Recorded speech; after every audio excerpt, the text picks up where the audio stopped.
Vamos continuar no mesmo segmento falando de plantas, mas agora de algumas infecções que elas podem ser acometidas. É a entrevista que a Juliana Casanato vai fazer.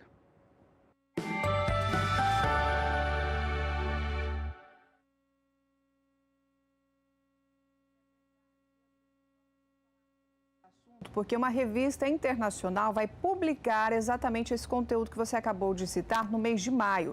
Para saber sobre informações com relação a essas infecções em plantas, nós vamos conversar aqui com o professor doutor Otávio Luiz Franco, que vai trazer ainda algumas informações adicionais sobre essa pesquisa, muito bem elaborada, inclusive. Muito bom dia, seja bem-vindo. Muito obrigado pela oportunidade. E eu já começo perguntando como é que foi elaborada essa pesquisa, qual que é a finalidade?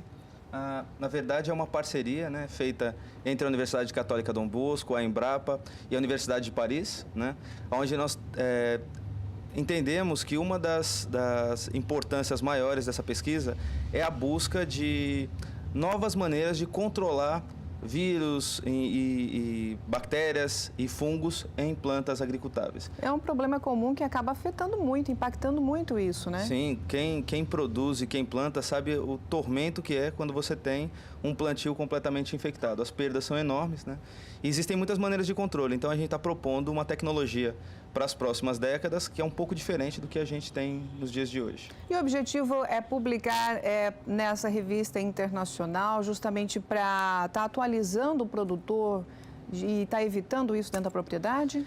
Na verdade, essa revista em si, que é uma revista australiana, ela possibilita a gente a ver uma perspectiva da próxima década. Então, é sempre importante atualizar o produtor, não só o produtor, mas também os cientistas que estão envolvidos nas pesquisas no mundo inteiro, e abrir novas frentes de colaboração, uma vez que a ciência hoje ela não é restrita a um único local, ela não tem mais fronteiras.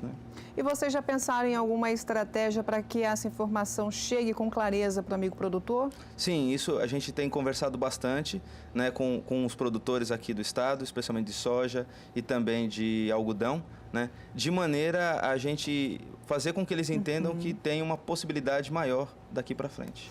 Com relação ao produtor, que fica diariamente no campo, ele pode muitas vezes olhar para a planta e não enxergar nenhum tipo de infecção.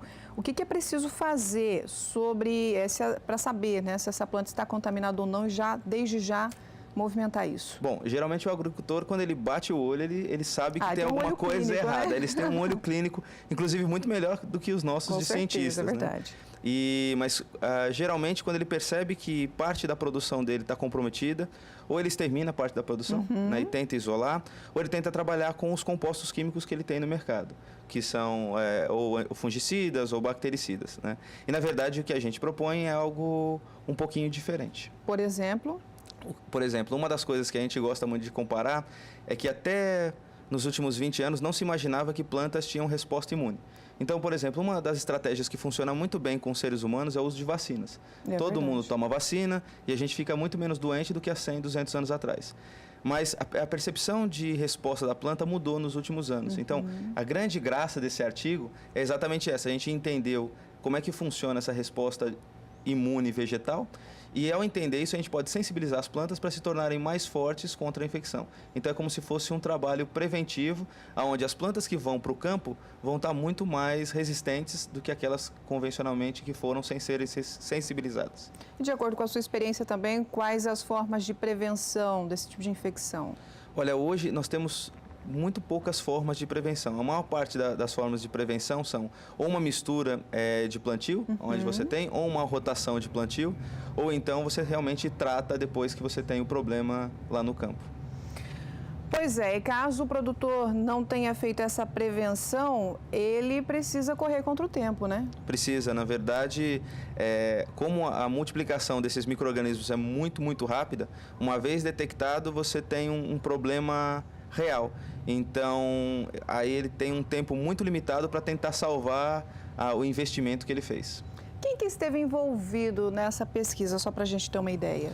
Hoje, então, as parcerias, na verdade, como eu disse, a gente não tem mais fronteira. Quando a gente diz, nós estamos fazendo aqui no Mato Grosso do Sul, a perspectiva é, nós estamos liderando a pesquisa aqui no Mato Grosso do Sul, mas nós temos parceiros no mundo inteiro.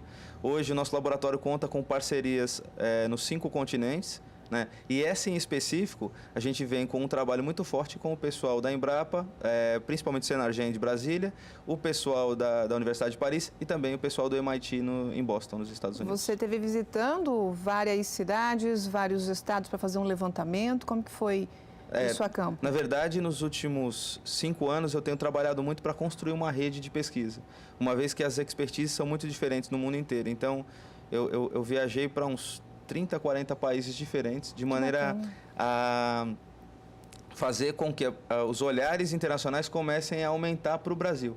Não só em matéria de mercado, mas eles comecem a entender também que a ciência aqui no nosso país e no nosso estado é de boa qualidade. Então levou algum tempo, mas agora eles começaram a entender que a gente faz e é parceiro e estamos no mesmo nível deles. E qual que é a sua expectativa, então, para esse ano de 2018 com relação a todas essas benfeitorias, né? Tudo isso que você conseguiu realizar? Na verdade, eu sempre sou muito otimista, né? Mas 2018 tem que ser um ano de virada, assim, para os cientistas no país inteiro e para os produtores. Nós tivemos 2 anos econômicos muito difíceis. É verdade. E agora a expectativa é só de crescimento e de maior produção. E não só de produção na agricultura, mas também produção científica e de melhor qualidade. Tá certo. Bom, professor, desculpe, já empolguei aqui chamando de produtor. Também não deixa de ser, né? Somos todos produtores. Sim, é verdade. Obrigada pela sua participação, agradeço muito. As portas aqui ficam abertas para você voltar em outra oportunidade, trazendo ainda mais novidades para nós. Tá joia, maravilha. Obrigada, muito viu? Obrigado.